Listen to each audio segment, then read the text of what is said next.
Praise Lord. देवाला धन्यवाद. पहिले तिमोथी याचा 4था अध्याय 1 ते 2 वचन आपण वाचूया. पण आत्मा स्पष्ट म्हणतो की शेवटल्या काळांमध्ये कित्येक लोक विश्वासापासून निघून जातील.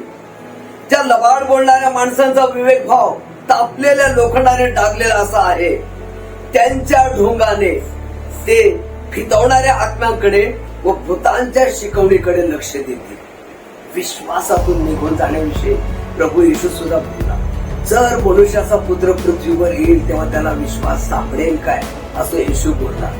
ते लोक 18 अध्याय 7 आणि 8 मधली परिस्थिती केवळ कष्ट, दुःख, त्रास सहन न झाल्यामुळे लोक विश्वासातून निघून जातील अशी ती परिस्थिती. परंतु या ठिकाणची परिस्थिती आपण पाहतो. खोट शिक्षण, फितवणारे आत्मे, भूतांची शिकवण याकडे शैतान सगळ्या लोकांना, विश्वासणाऱ्यांना खेचून घेणार आहे आणि कन्फ्युजन मध्ये लोक खऱ्या शिक्षणातून वळून निघून जातील. सावध राहा भावांनो, पहिले विश्वासात टिकून राहा.